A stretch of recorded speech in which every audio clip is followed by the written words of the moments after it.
Hello guys, તો આજે છે પૂનમ. તો પૂનમના દિવસે આપણે જઈએ ધીમાન. આપણે ત્યાંથી જવાનું હોય, આપણે રાજસ્થાનમાં એક સાઈડ ચાલી રહી ગોડાઉનની ત્યાં જવાનું હોય ધીમાન. એટલે મળી હેડો આગળ ગાડી ચાલુ કરી દઈએ. ગરમીની ગાડી ગરમ થાય એટલે જો ગાડીને થોડી ઠંડી કરી દઈએ બધા આવે એટલી વાર, પછી નીકળી ચાલુ કરવું પડશે.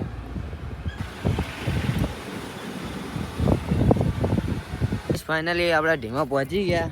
આપણે અંકિત અને મિતેશ બધા હતા જોડે. આપણે ગાડી પાર્કિંગ કરી નાખી. હજી તો મંદિર ખૂબ દૂર છે, પણ હમણાં દૂર ગાડી મૂકવી પડે. આજ પૂનમ હોવાને કારણે ટ્રાફિક બહુ ઓછું. કેવું તમારું?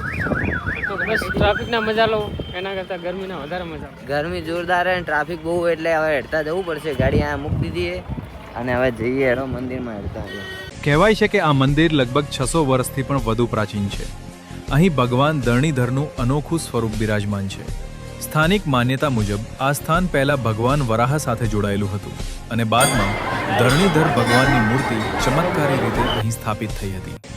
લોકકથાઓમાં એવો પણ ઉલ્લેખ મળે છે કે આક્રમણ દરમિયાન નાગ દેવતાના સ્થાનેથી મધમાખીઓનો ઝુંડ નીકળ્યો અને આક્રમણકારોને પાછા ફરવું પડ્યું. આજે પણ હજારો ભક્તો માનતા રાખીને અહીં દર્શન કરવા આવે છે અને આ મંદિરને ઉત્તર ગુજરાતના મહત્વના તીર્થસ્થાનોમાંનું એક માનવામાં આવે છે.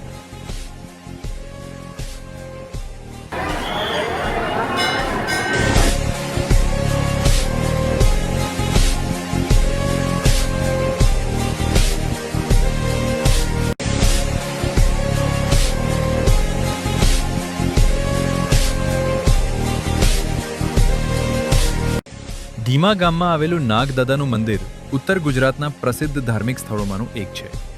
આ મંદિર ધરણીધર ભગવાન મંદિર પરિસર સાથે જોડાયેલું છે અને નાગ દેવતા ઢીમણ નાગને સમર્પિત છે. લોકવાયકા મુજબ જ્યારે આક્રમણકારોએ મંદિરને નુકસાન પહોંચાડવાનો પ્રયાસ કર્યો ત્યારે નાગદાદાના સ્થાનેથી મધમાખીઓનો ઝુંડ નીકળ્યો.